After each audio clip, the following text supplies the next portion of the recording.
¿Se han preguntado alguna vez por qué nos da tanta nostalgia recordar cuando jugábamos FIFA en el pasado? Yo lo experimenté hace poco. Una madrugada, scrolleando en mi celular sin poder dormir, me topé con un video simple, nada extraordinario a primera vista.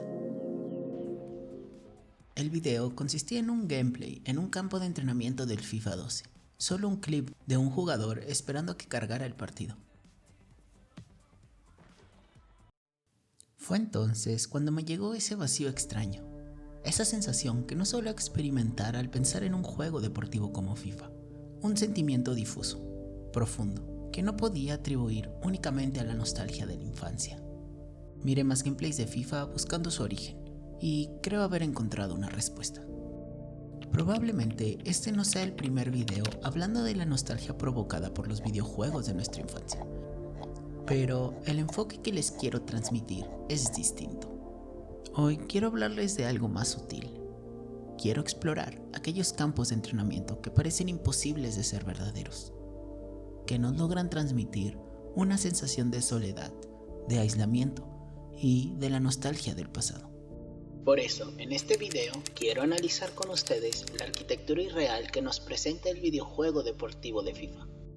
Muchos podrían pensar que esta nostalgia proviene solo de revisitar el videojuego o de recordar un pasado que nos parecía mejor, pero reflexionando y sobre todo observando, es evidente que estos campos de entrenamiento poseen características muy peculiares. Esto pude confirmarlo, ya que al momento de jugar un partido normal con otros jugadores y dentro de las réplicas de los estadios reales, esa sensación desapareció. Esto nos muestra que no se trata solo de memoria o emoción, sino de algo casi tangible, como lo sería la arquitectura del espacio. Si intentamos analizar con lógica estos campos de entrenamiento, podemos deducir que serían imposibles en la vida real. Son construcciones absurdas, sin una verdadera razón de ser. Es casi como si alguien hubiera descrito cómo sería su campo de fútbol soñado, un lugar privado, en medio de paisajes extraordinarios o de sus ciudades favoritas, donde la arquitectura comunica una emoción más que una función, donde la funcionalidad espacial queda descartada y se opta por una aproximación meramente visual. Estos espacios me recuerdan a esos videos de internet sobre lugares vacíos, extensos, sin propósito, con áreas enormes y sin nadie a la vista. Espacios que podemos llamar liminales. La arquitectura nos da una base de cómo analizar un espacio liminal y cuáles son las características del mismo. Para entender qué hace un espacio liminal de uno que no lo es, recordemos un poco de teoría arquitectónica. Y para esto quiero introducir dos términos, los espacios servidos y los espacios servidores. Un espacio servido es aquel diseñado para cumplir la función principal. Por ejemplo, en un estadio de fútbol, su función principal será observar el juego y que los jugadores puedan jugar.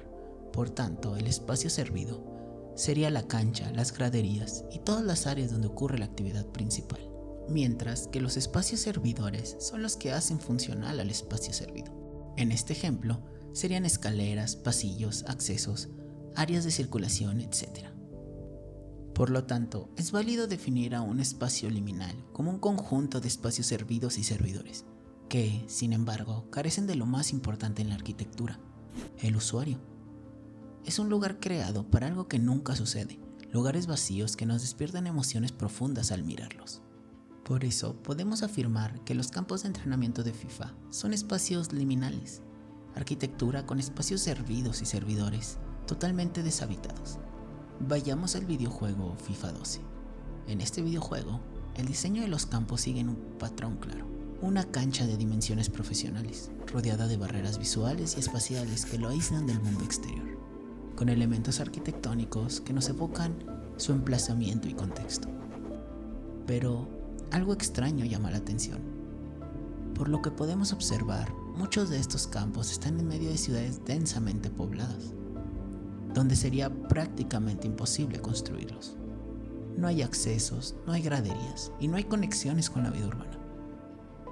Son espacios enormes y privados, en medio de una ciudad densamente poblada, diseñados únicamente para el jugador. A pesar de que cumplen la función principal, ya que podemos entrenar y jugar como lo sería en cualquier campo de fútbol, no cumplen con las características de un estadio real. Y es allí donde nace la sensación de nostalgia. La arquitectura del campo nos habla de algo que no puede existir fuera del juego. Hice una investigación buscando campos de entrenamiento similares en la vida real. Visité los lugares en los que muy probablemente se haya basado Electronic Arts para diseñar estas áreas de entrenamiento. Y, a pesar de encontrar algunos estadios con ciertas similitudes, ninguno cumplió con todas las características presentadas en los diseños del videojuego. Tenemos entonces un conjunto deportivo sin áreas servidoras que permitan la integración de un proyecto de esta magnitud a su contexto urbano y social. Un campo vacío, sin razón de ser. Un campo soñado para cualquier persona amante del fútbol. Vayamos ahora con FIFA 15. Aquí, el campo de entrenamiento continúa con la misma lógica. Es un conjunto de áreas deportivas dispersas en medio de la nada. Podemos observar su emplazamiento ya que está rodeado de playa y cerros cubiertos de vegetación. Muy probablemente emplazado en algún lugar costero. Sus estructuras son llamativas, acorde al clima de ese lugar. Materialidad orgánica como la madera y estructuras que permiten el paso del viento, pero sin embargo funcionalmente inútiles. Podrían ser un simple decorado que busca engañarnos para creer que esto podría ser algo real. Al jugar en este campo, estás solo, pero el entorno y la arquitectura de este campo de entrenamiento te invita a imaginar actividad, personas y vida donde no hay nada. Son fachadas vacías que despiertan emociones de sueño, de contemplación, de imaginación. Y luego está el FIFA 14, quizás el más poderoso en términos de nostalgia.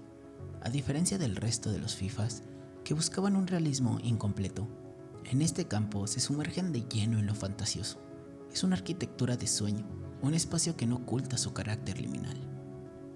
Un estadio situado muy posiblemente en medio de la nada, quizá rodeados de un campo lleno de vegetación, o en las afueras de una ciudad, un contexto que no podemos ver pero sí imaginar. El estadio elimina un elemento básico de cualquier campo de fútbol y reemplaza las graderías tradicionales de butacas con graderías cubiertas de césped, casi como camas donde recostarse y quedarse mirando al cielo, como si fuera un estadio diseñado por un niño que no busca concentrar su atención en el campo, sino en el descanso.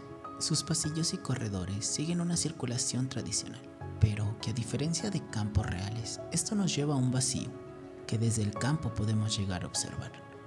Me pregunto, ¿qué pasaría si camino hasta ahí? ¿Qué se podría observar? Quizá simplemente son lugares imposibles de imaginar. Este campo me transmite con más fuerza que ninguno la idea de que los escenarios de FIFA son espacios de la imaginación.